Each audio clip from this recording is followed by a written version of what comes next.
Celui qui sort au-delà de 21h, 22h, s'il n'a pas sa carte d'identité, il est pris. On va revenir à ce système comme ça. Tous ceux que nous trouverons dans la rue seront des délinquants. Parce que sinon, on ne comprend pas. Chacun aura sa pièce d'identité. Nous allons contrôler. Et ceux dont on prendra dans la rue, mais tant pis pour eux. Ils seront considérés comme des délinquants. Chacun... Bonjour, bonsoir chez vous en Afrique, en Europe, en Asie, en Amérique et partout dans le monde. C'est votre frère Bip qui revient pour une autre vidéo. Et cette fois-ci, on s'arrête au Congo-Brazzaville. Vous avez regardé la vidéo, n'est-ce pas? Eh bien, cette vidéo vous montre là des propos tenus par ce ministre. Son nom, je pense, c'est Zéphirin Mboulou, qui a tenu des propos qui dérangent. Et ces propos sont tentés de faire la une de la toile. C'est dommage de vivre dans un pays où les populations sont dans des conditions assez précaires et que un leader politique qui vient tenir des propos qui vont s'aimer la zizanie parmi les populations et qui vont déranger bien sûr cette harmonie qui commençait déjà à refaire surface après que nous sommes sortis de la pandémie du coronavirus. C'est très dommage. Bon, les propos tels que tout citoyen qui n'aura pas de sa pièce d'identité, sa carte d'identité, carte nationale d'identité, à partir de l'heure de 21h à 22h et plus, sera donc arrêté ou traité de délinquant. C'est des propos très acerbes. C'est très dur, c'est poignant de tenir de tels propos. Pourquoi? Parce que on ne peut pas être aussi détaché de la réalité de ce beau pays, ok? Le Congo Brazzaville est un pays où avoir une carte d'identité est la chose la plus difficile. C'est plus difficile d'avoir une carte nationale d'identité que d'avoir un passeport. Est-ce que vous imaginez? Du coup, si on a un ministre, le ministre de l'Intérieur, qui est complètement détaché de la réalité de ce pays, je suis sûr qu'il est né quelque part dans un village, il a peut-être grandi dans ce village, arrivé en ville et après, bon, il s'est allé faire des études en Europe, peut-être encore en Russie, on ne sait pas, je ne connais absolument rien de cela. Mais s'il est revenu et qu'il se détache complètement de la réalité du Congo, c'est criard. C'est très dommage. Très dommage. Alors, quelles sont certaines conséquences de tels propos? Eh bien, c'est l'économie du pays qu'on va tuer. Déjà, nous sommes dans un pays où nous sommes en retard. Il faut se battre économiquement. Les gens doivent travailler nuit et jour. Les gens doivent travailler nuit et jour.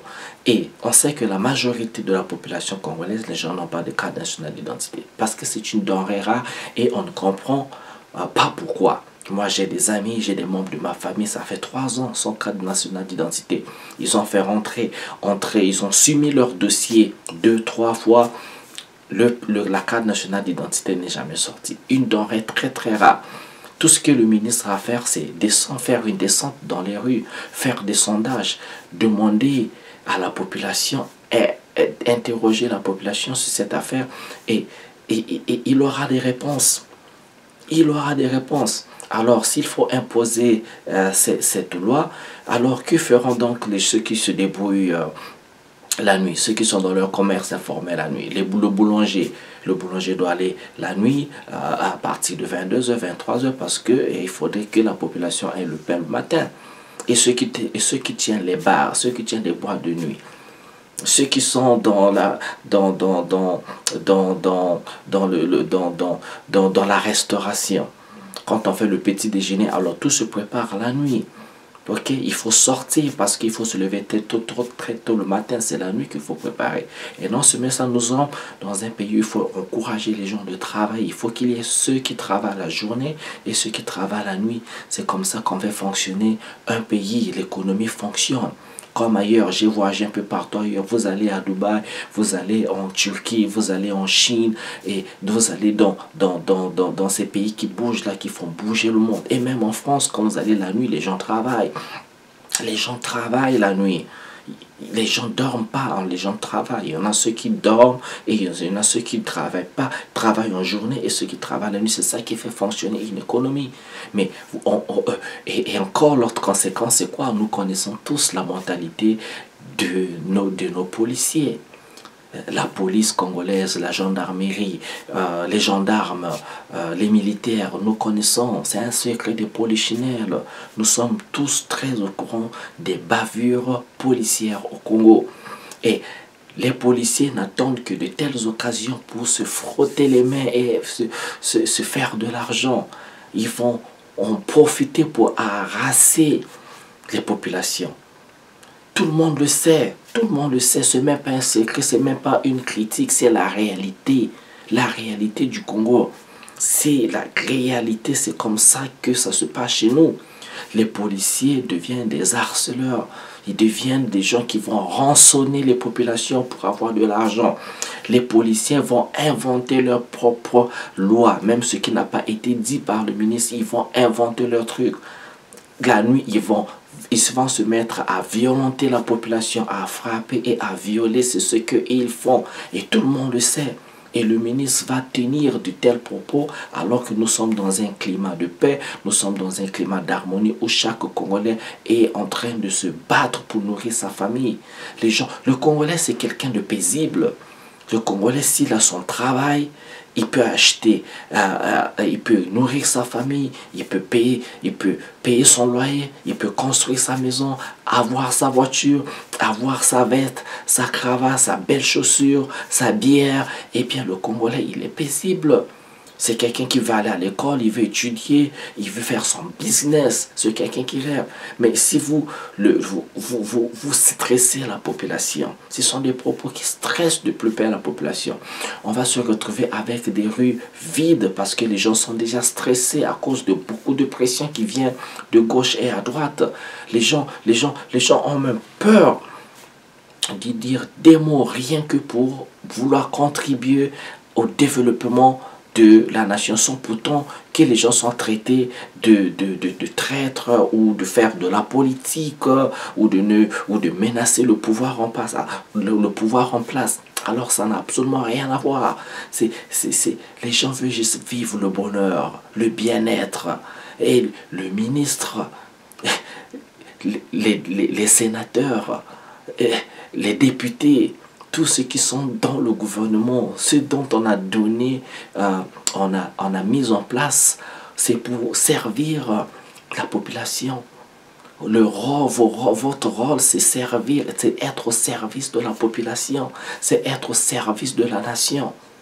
Mais ce n'est pas venir tenir des propos hautains, avec beaucoup de condescendance, avec sans responsabilité du tout. C'est comme si on parlait à des enfants. Mais la population, ces gens-là, parmi les membres de la population, c'est des gens qui sont, dont nous avons des vieux, nous avons des mamans, nous avons des papas, ceux qui sont plus âgés que vous, monsieur le ministre. Hein?